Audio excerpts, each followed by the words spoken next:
Buenos dias, amigos. Today we're gonna make my favorite meal, frijoles, homemade pinto beans. Okay, frijoles aren't free. It's $2.99 for organic pintos these days, so it's pretty. It's gone up, but for a little bit of money, you could actually feed an army, and it's delicious. And you can once these are done, you could freeze them and like put them in Tupperware in serving size, and then you defrost them, and then they're just like fresh. So let's get going here. So making beans is harder than you would think, just to get it right. So let me fix this again. Dun, dun, dun. There we go. All right. So the first thing you need to do is go through the beans when they're dry. You go through them and you take out all the funky ones. Sometimes you'll find rocks and stuff like that, and it could really affect the flavor of your beans. And you want to make sure you get all, you got to be very discriminating. This is the only time you're going to be discriminating. You find any little flaw, it can affect the flavor. They say a rotten apple will spoil the bunch. Well, a bad bean will mess up a burrito for everyone. A bad bean, one bad bean could ruin the whole pot. Okay, so you could take that ones that are half. So once you do that, you go through them. You take out all the weird looking ones, all the ones that have like flaws and stuff, and you rinse them out really good. Okay, you want to rinse them out with cold water, maybe a few times. You kind of want to mix your hands in there, and then once you have them rinsed out, I use filtered water, and it doesn't have a lot of chlorine in it, so I let them sit in water for about 24 hours, and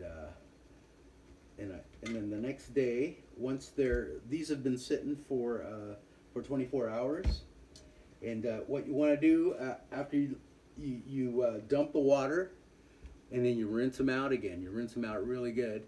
You could use that water, actually. It's got a lot of nitrates in it.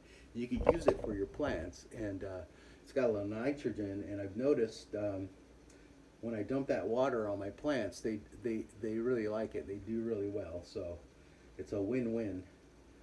So okay, so you've cleaned your beans. You let them soak for a day, and then you rinse them out. The next thing you do is you get some water, preferably filtered water, because the water can affect the taste as well. So you want to get your water boiling first, okay? This is the big mistake people don't know. So you get your water boiling first, and so this one's boiling. So what I'm going to do is I'm going to throw these in here. Okay, so they're in there. I got most of them in there. All right. And then you let them boil. Let me fix this so my head's not cut off. Okay, there we go. Okay, you want to let them boil until they start. It's like a rolling boil. You're gonna see them start to float on top. Okay. Once you see that, it'll take about 10 minutes or so of boiling. Once you see that, then you reduce the heat very low. You cover them up. Okay. Until it might take an hour or so, or an hour and a half. Black beans will take longer, but pinto beans will probably take an hour if you do it right. And once you feel them, they're soft, you can push them all the way through or they'll crack, okay? The big mistake people make with beans is they throw in salt before they're actually done. And that's a big no-no, okay? So you got to make sure the beans are done. before you throw anything in there. Okay. Once they're done, what I do is, let me find a good knife here. I'm not prepared. I'm new at this, man. Okay, so here's my little knife. So once they're done, you want to throw in some flavoring here. I grab a half an onion. Okay.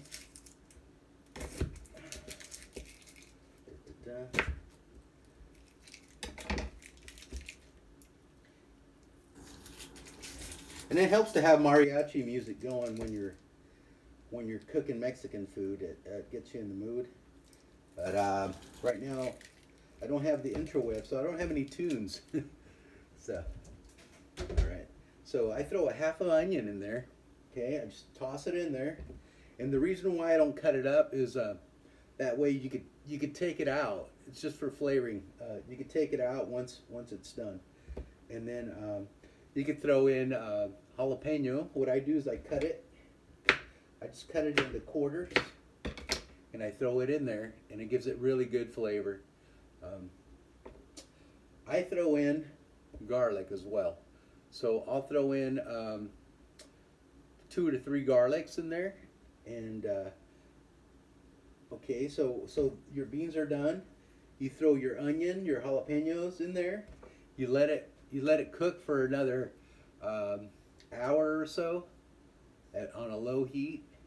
It gets all the flavors in there, and then once you do that, you throw your salt in there, and you mix it around.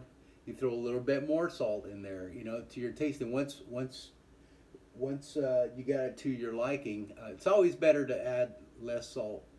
And then you're ready to serve. I like them just right out of the pot, and I'll throw some cilantro and onions in there, some homemade tortillas. Man, that's like, if I was on death row, that would be my last meal, with some fresh tortillas, some good salsa, some avocado, man. Also, once they, if you're gonna store some, they store really well. You can put them in freezer bags once they're cool. Throw them in the freezer in serving size, and then when you're ready to use it, you toss it in water, and they'll defrost, and you can just cook them. You could refry them. You get some oil on a pan.